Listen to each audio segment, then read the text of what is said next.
Well, welcome to A Stranger, Suitcase and a Story. I'm Anton van der Walt, and with me is my co-host, Ben Liebenberg. Hello, Ben. How are you doing? Hey, Anton, how are you? I'm very well, thank you. It's great to have you here. This podcast is where we unpack the real stories of migration, identity, and belonging.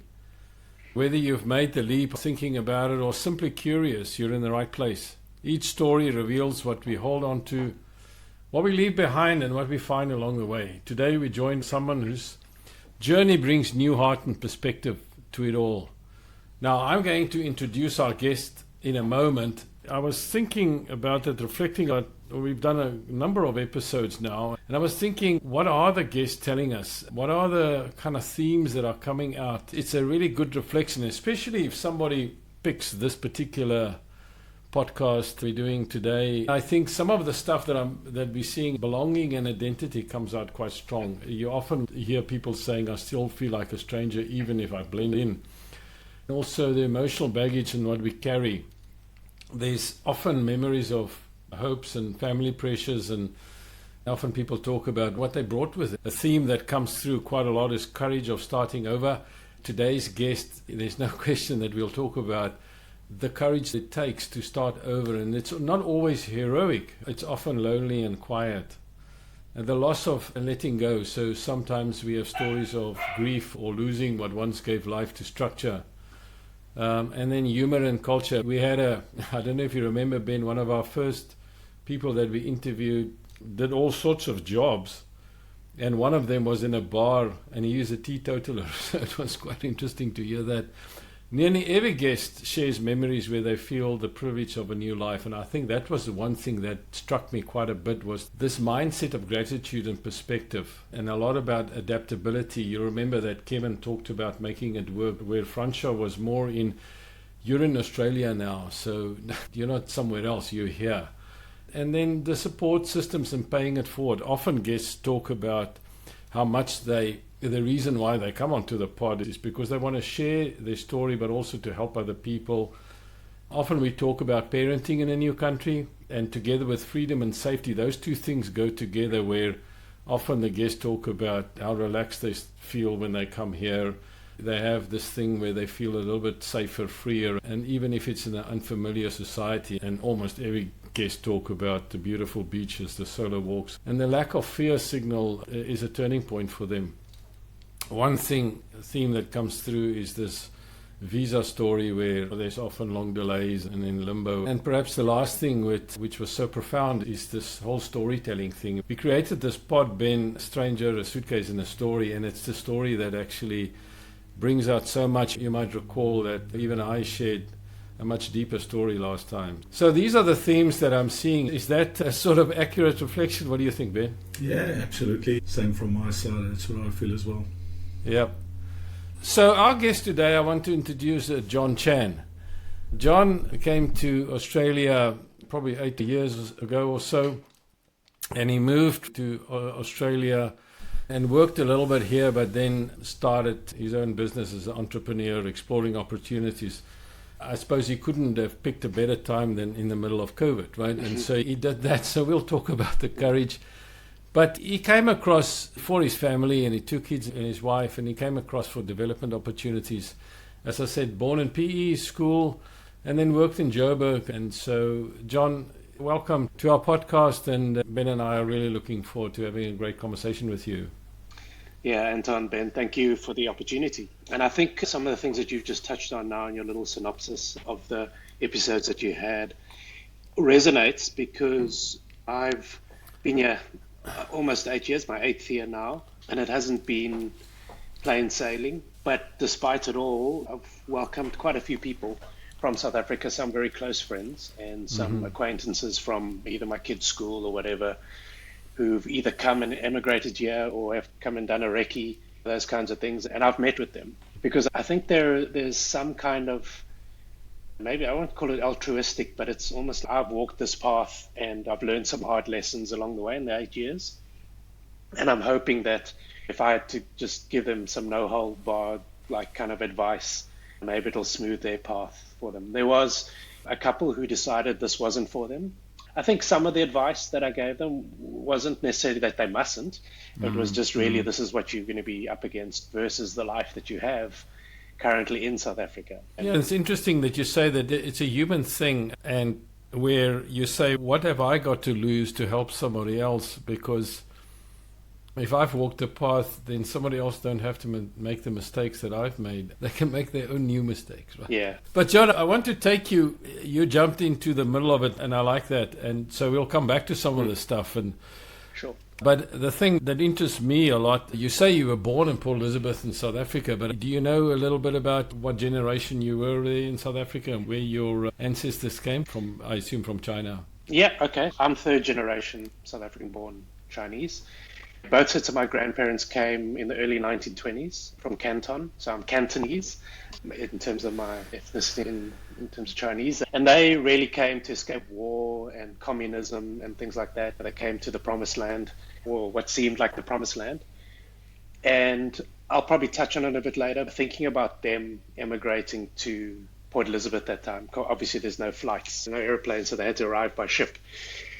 And them coming, not actually being able to speak English. And they didn't actually have any skills like we have skills now. So they didn't go to university. They might have gone to school so they could count and read, but in another language. And no network, no wealth, no capital to draw on to be able to make a start. They had what they could carry with them, and they came by themselves. So I think a lot of that was meant to happen then was they were meant to go and work in the gold mines and things like that. But my grandparents didn't do that. Instead, they did what a lot of first generation Asian immigrants do here. And it's not necessarily just Asian. It could be from European countries that I see here. They had some skills that could buy something and then sell something, right? So they opened general dealerships. On my father's side, he had 7 brothers. My dad was the second youngest. Only one brother finished school, which was the youngest one, in Grahamstown. So they lived around Grahamstown in those days. My dad, I think he made it to high school, which he actually did in Johannesburg, but then he came back to Port Elizabeth. On my mother's side, there were 3 children. My mother was the eldest. She was the only daughter. And being as it was in those times, she didn't make it into high school. My grandparents were more like, there's no career for females. You, as soon as you can read and write, need to come help us in the store. And, that was their lot in life. And they managed to go through almost 60 years married now, over 60 years married now, still kicking and screaming in Port Elizabeth. My dad just celebrated a birthday a few days ago. He's 86 now. And they did very much what their parents did, right? So they also opened their own businesses. So I guess we'll talk about entrepreneurship a little bit later. I've seen it all my life, so maybe I was destined to be my own boss in another form. Buying and selling, right? Yeah, same thing. Build up slowly, save for a rainy day, treat your suppliers well because they can treat you well, treat your customers well because you don't know when you're going to see more of them. So I was one of 3 brothers. My brothers are 11 and 13 years older than me. We did what I guess my generation of Chans, if you will, so all my cousins included, we all managed to get through school. The majority of us managed to get through university, including my own family. And I guess it's one of those things that has always stood with me. And part of the reason why we moved to Australia, there's multiple reasons. It's that idea of the next generation needs to be better off than the previous generation. Mm-hmm. And so we had education. So despite the trials and tribulations of the times that we grew up in, obviously my parents were right in the middle of apartheid, and myself and my brothers as well. Growing up in that time, there were very few options for schools, and then also university we managed to get in, but also mainly because not so much myself and my brothers really, they got bursaries. They were sponsored their way in, so they couldn't be denied or anything like that. And yeah, grew up in Port Elizabeth, went to school there, to a Catholic school. My parents are pretty staunch Catholics. My dad actually got a commendation from 2 popes ago for the work that he did in the community. That's wonderful. Yeah, and I grew up in the church. Too much to my dad's disappointment. I'm a bit of a retired Catholic at the moment. But our schooling was all through the Catholic schools. And again, in those days, I guess those were the schools that were willing to let us in. So did you guys go to boarding school? Sorry to interrupt. Did you guys go to boarding school or not? So my brothers grew up in Grahamstown, and so St. Andrews was one of the boarding schools. They didn't go to boarding school, however. There was the option, but my mother was quite protective over us, so we stayed at home. And yeah, and then we all went through to UPE. My middle brother went to UCT, University of Cape Town, and then all left Port Elizabeth basically as soon as we graduated to have our careers in Johannesburg, Dallas, Chicago, a little bit of London, and now in Sydney, across all of our brothers, I should say.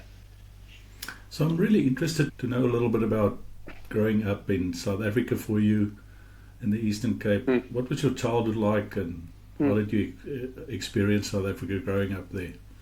Yeah, for me, it was great. I didn't know anything better, right? So because of the apartheid system, we all had to live in one neighborhood. But that was great. Like every night, I can count on two hands the number of families that I could count as like extended families of ours, where we'd play street cricket until late at night, and then one of the aunties would call us over for dinner, or at least call their children in. And then if my parents weren't home at that time, which was possible because they worked late jobs, I'd go over there and I'd have dinner, maybe even get bathed or showered or whatever, and then return home just across the street. So in a very Chinese neighborhood, it wasn't always like that across South Africa. So I know my wife is also Chinese South African, and she grew up in Johannesburg. It wasn't the same. The Chinese were very dispersed across Johannesburg.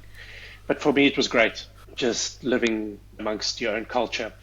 And I'm sure we'll touch on that a little bit, but I guess you talked about longing and belonging and things like that. For us, the community was so small. By the time they did a census in 1994, obviously, when Nelson Mandela was released and the new government took over, at that stage, there were 20,000 South African Chinese, which is tiny, right? Very small. Yeah, tiny.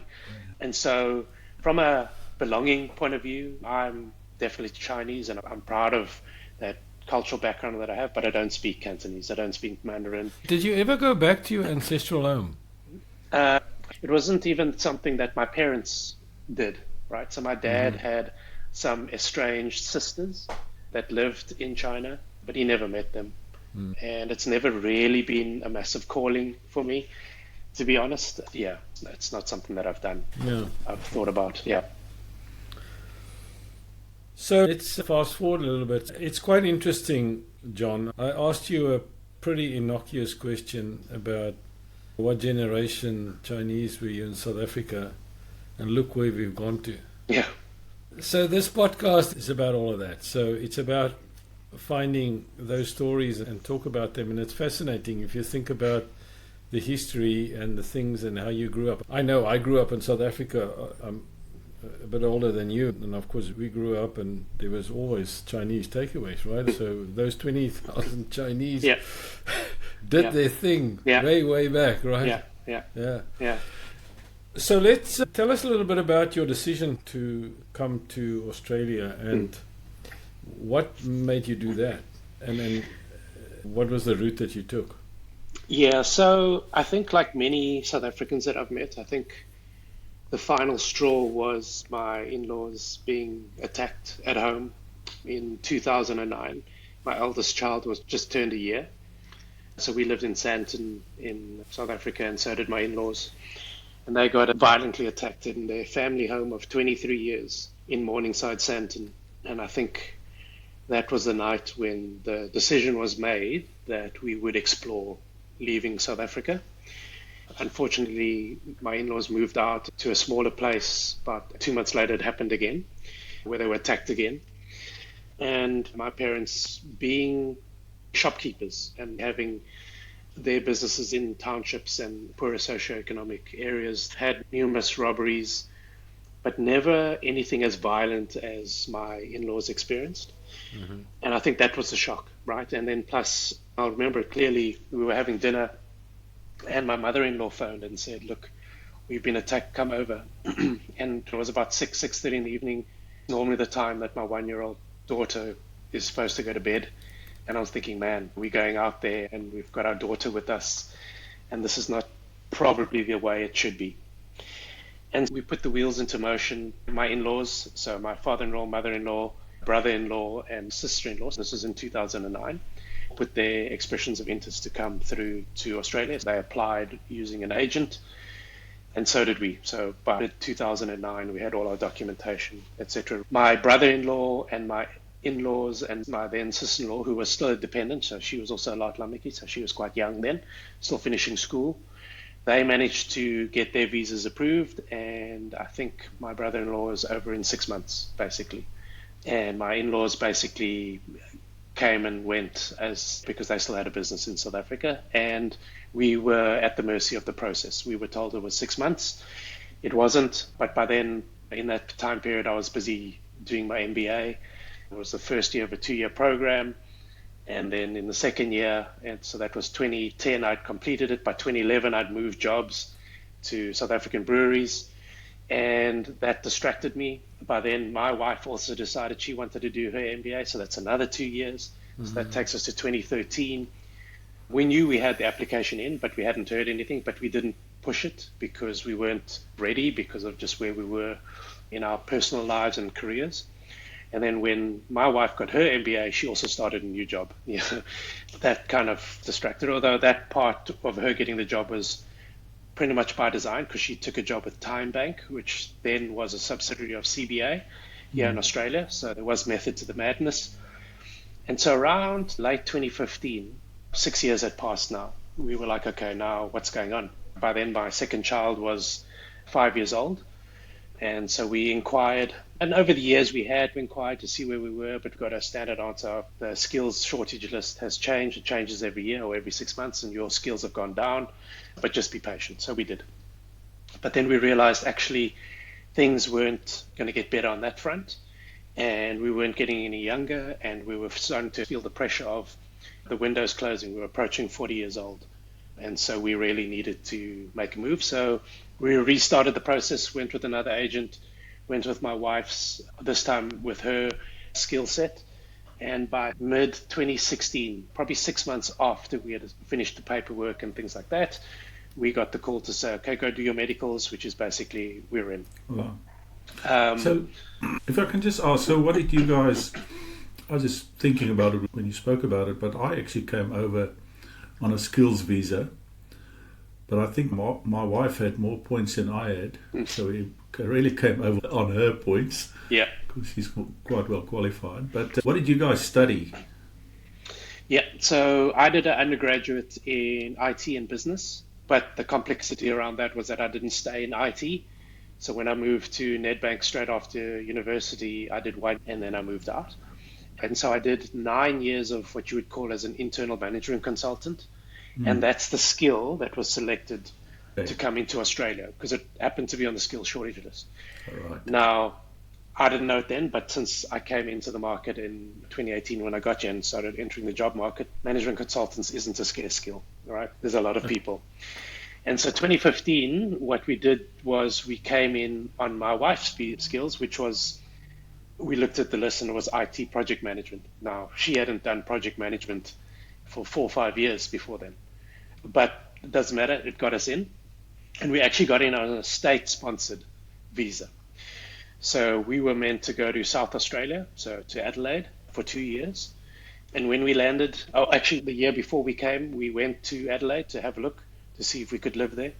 And yes, we could live there. It's just like Port Elizabeth.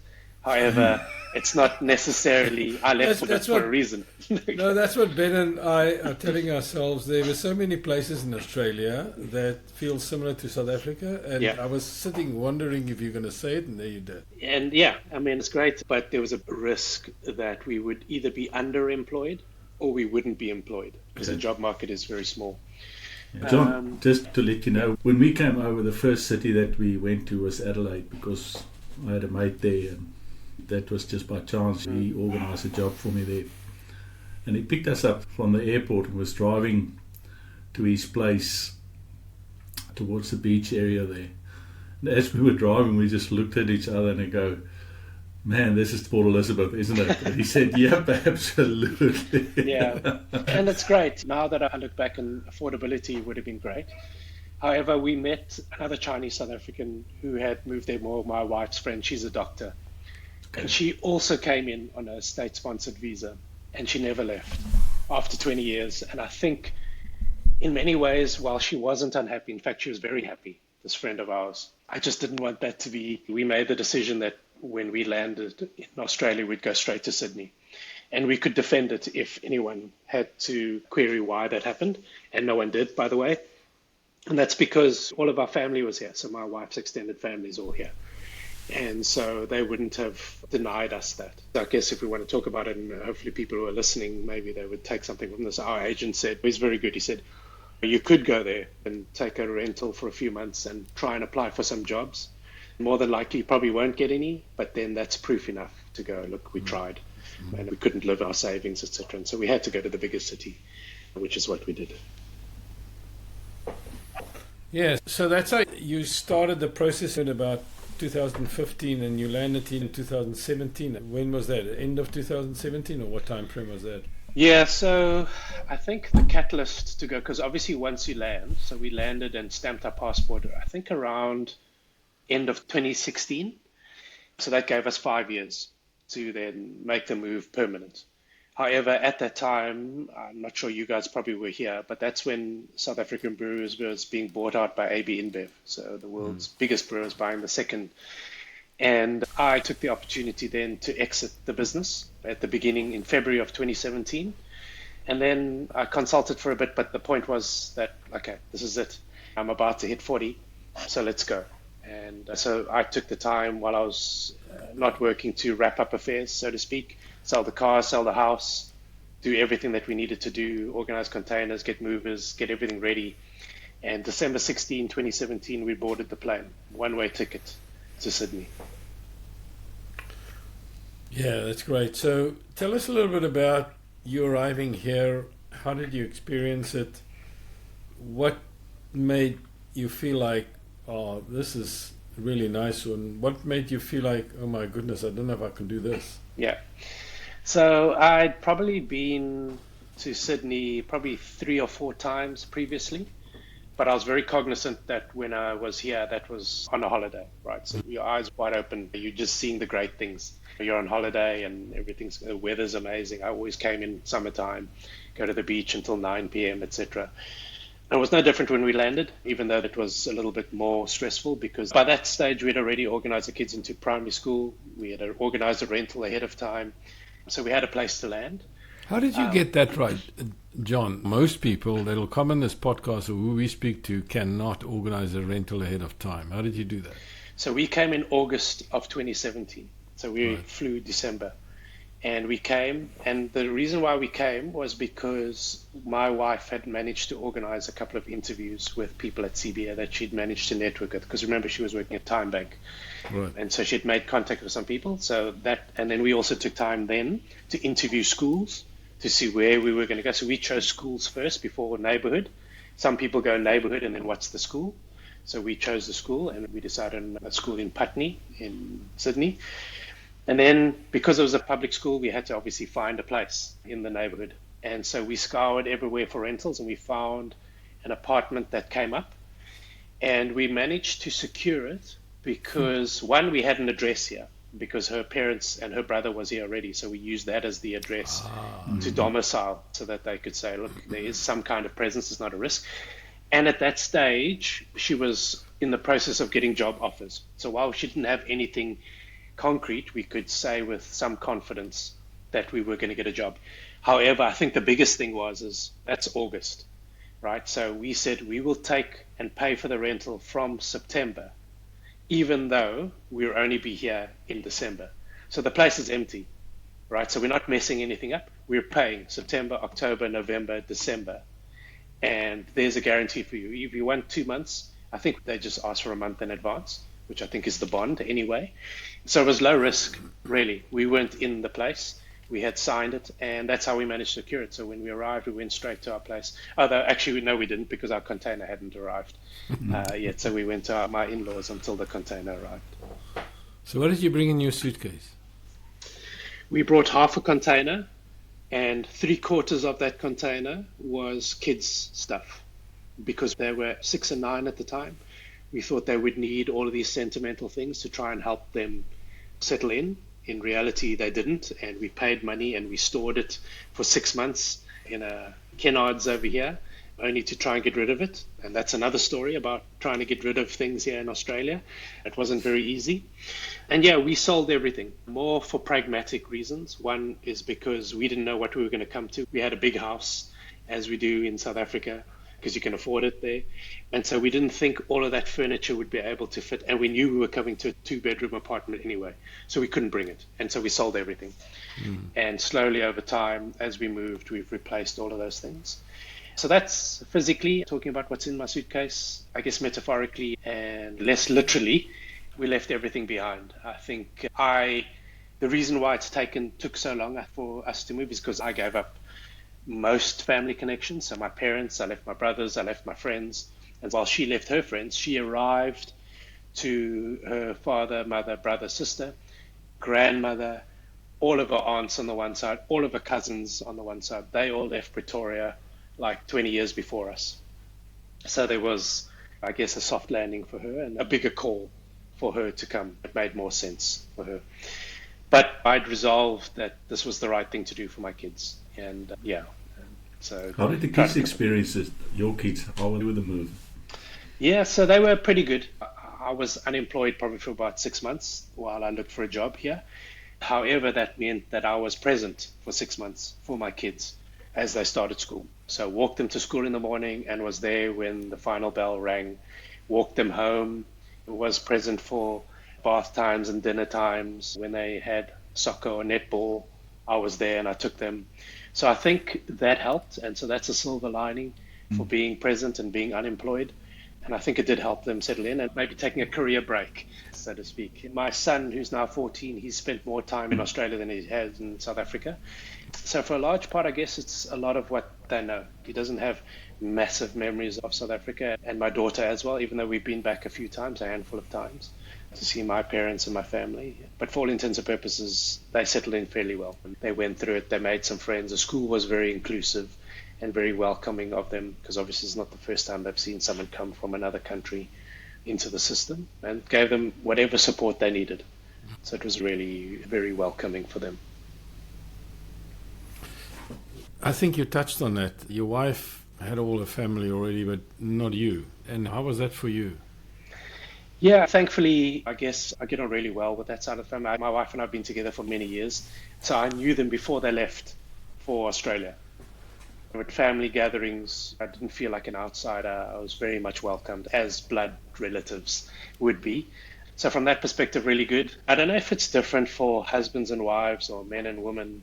I'm close to my family, but for as long as I could remember, I wanted to leave home. And this very much my brothers as well. My eldest brother, as soon as he graduated, he moved to Johannesburg, and very quickly from Johannesburg, he moved to Dallas, Texas for a 2-year secondment. And my middle brother, he got a bursary to go to UCT, and then from UCT he never came back to Port Elizabeth. He went to Johannesburg to work, and then from there he went to the United States, where he's been also for almost over 20 years now. And so moving actually wasn't that much of a big step for me to take, and for my wife it would have been. So that's why I think her coming here to her family was a big thing for her mentally. I've met many friends couples from South Africa who say, we'd love to come, but my wife would rather. Her parents are there, they're getting elderly, she needs to look after them, those kinds of things. So that's holding them back to do that. And your parents, how did they feel about the move? Look, I think they're pretty used to us all leaving anyway, flying the coop. For as long as I can remember, my father would always say, you'll understand it when you have kids, but rather try and explore where you can to go somewhere else where maybe it's a little bit safer and the opportunities potentially could be bigger for them. I didn't really listen to it, because by then when he was telling me and I was listening, I wasn't a father then. But when I became a father, those words rang true. And so they're very happy for us. I'm pretty certain, as I am now a father and my daughter's almost getting to uni years, where she potentially may leave home, I'm pretty certain they were pretty sad about it, and still are, because the physical contact is minimal because we don't get to see each other, and they're not going to travel, and it's not always that easy for us to get back. But they're supportive for the most part for us being here. Yeah. So John, you said that you stayed at home and took a career break.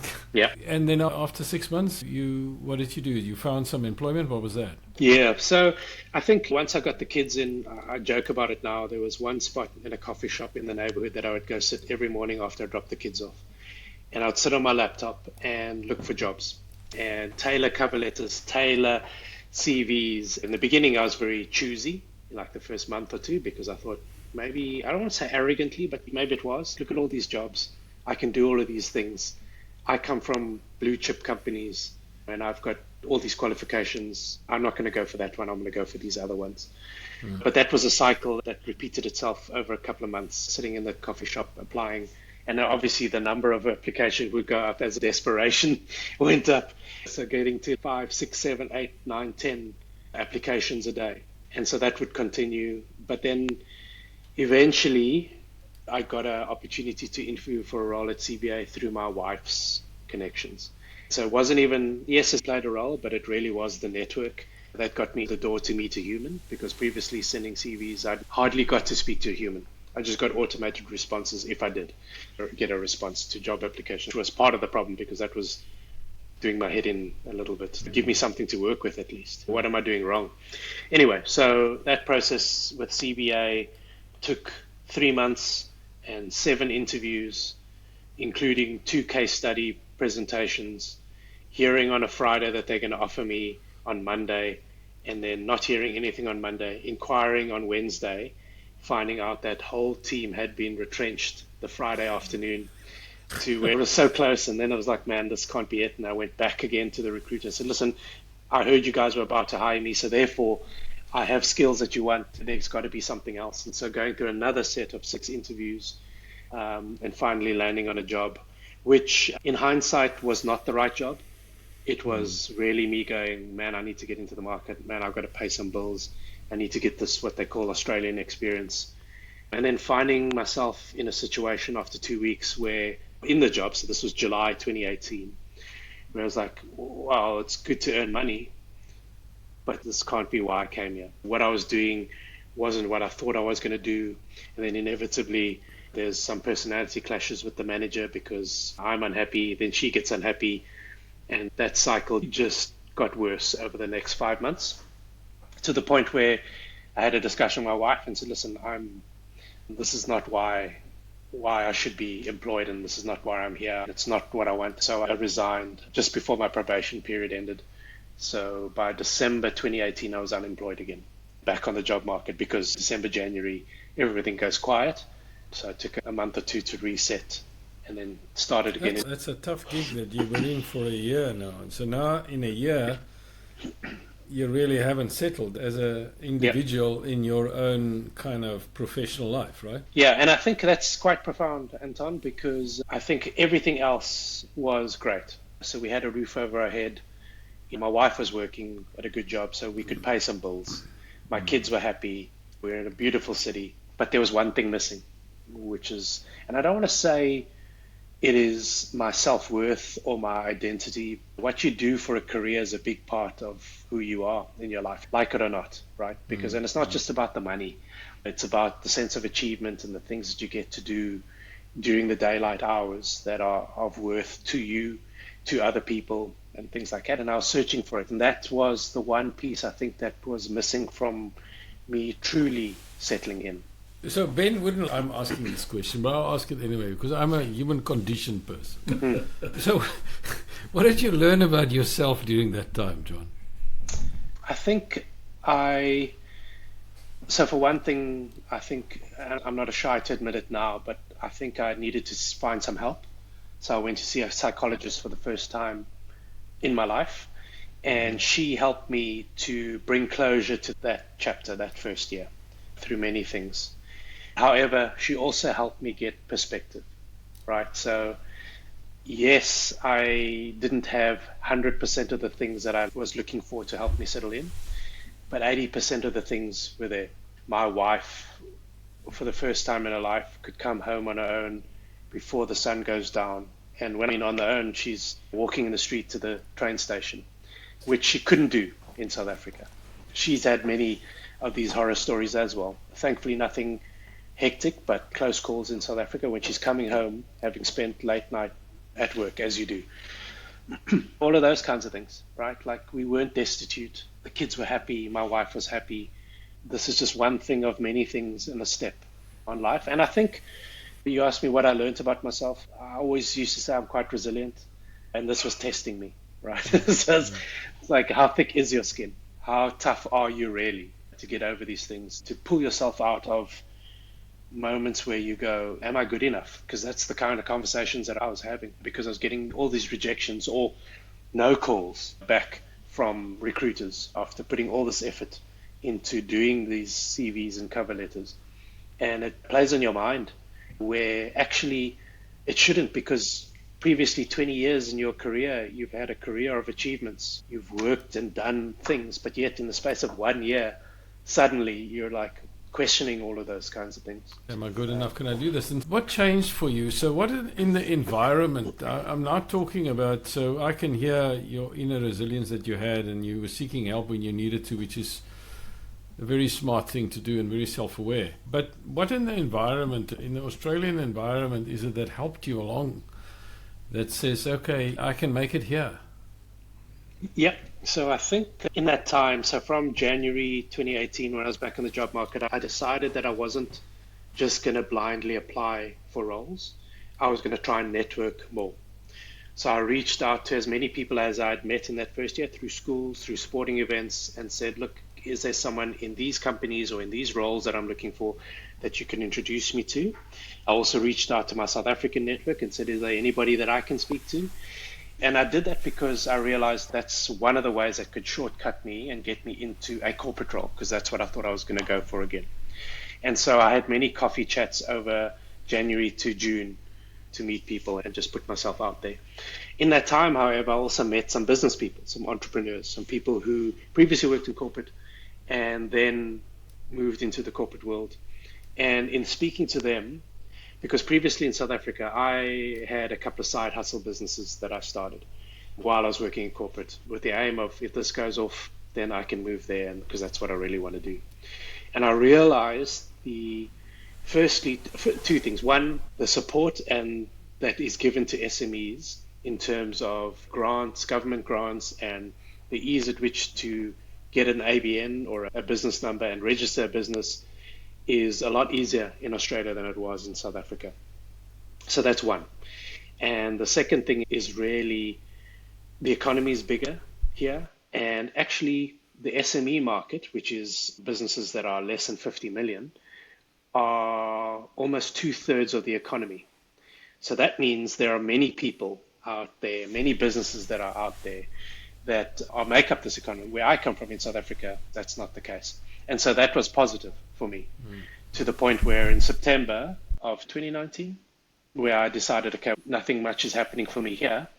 Let me hire myself and have a crack at this entrepreneur thing that I wanted to do anyway, because there's nothing to lose, really, and only everything to gain. So what did you do? Yeah. What was your journey?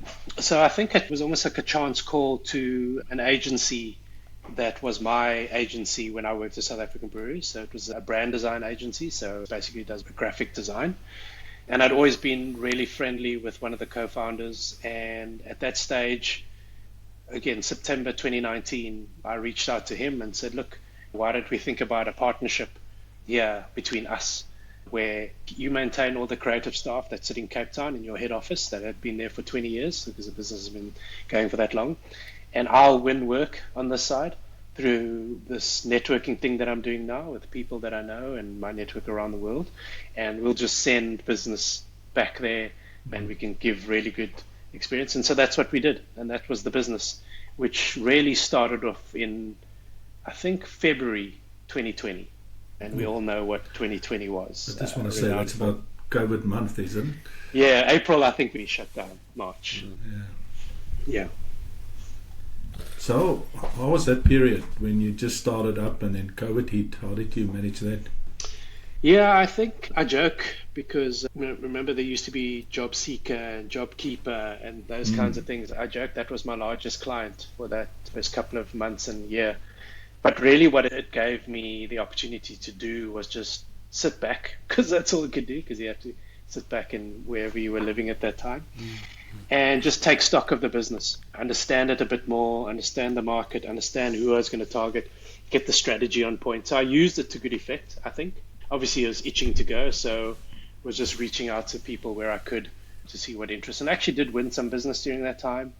Interestingly, if there's a positive that came out of COVID was it made the idea of having a remote workforce more acceptable, because that's what we were, right? We had a workforce that was sitting in Cape Town. And here we were winning clients in Australia, in Asia, and in Europe. So we didn't physically need to have to be present, which is very much how agencies work with their clients. The clients always want to go see your boardroom and they want to understand chemistry in person and those kinds of things, where in this new age of working, that's not going to happen anymore. So that silver lining played in our hands. And yeah, for that first year and a half, it was terrible, but it was terrible for everybody. So I just sat on my hands and had patience. That's great. And so you survived over this time and you got used to this now and being an entrepreneur, and you've been that now for 6 or 7 years now, right? Yeah, 6 years, just over 5, 6 years. And there's been many evolutions of it as I look of businesses that I've explored, really just looking for the thing that works. And I think one of the revelations that I've had as an entrepreneur is, especially in a country where it's almost 2/3 of the market, is I think certainly when I grew up, everyone thought that an entrepreneur was going to be like Bill Gates or Elon Musk or those people who have really made it. You're going to be rich and you're going to be successful and you're going to build these empires. When actually entrepreneurship and business ownership is actually just another career choice. There's pros and cons. You might not be a multi-millionaire, but there are other pros, and just normalize the fact that entrepreneurship is not necessarily you're going to become the next Bill Gates or something like that. Or then it is a good point. And then one day two blokes talk to each other and say, we need to create a podcast, and here we are. Exactly. That's entrepreneurship, right? Yeah. So we are rushing towards the end here, and you've got such a fascinating story and twists and turns that I did not think and anticipate at all, John. And so the power of storytelling and so on. But I'm very interested to hear what are your kind of key thoughts about somebody that is walking this path that you're walking. There's plenty of people in here trying to set up entrepreneurial businesses and so on, and then people that want to come across. And what are your kind of key advice to some of these people? Yeah, so look, I think the first thing that comes to mind is obviously there's going to be a culture shock. And I don't mean culture shock like it's so vastly different from South Africa. I think it's just a different way of doing things, and people have a different way of things because that's the definition of culture. And I've seen South Africans who have upped sticks after a couple of years, 5 or 6 years, because they couldn't settle in. And I think in many ways they weren't open to the fact that things are different, and they yearn for the way it was in South Africa, and they're naively thinking that I wish I could take what I had there, the best of South Africa, the best of my experiences, and combine it with the best of Australia. And it doesn't work like that.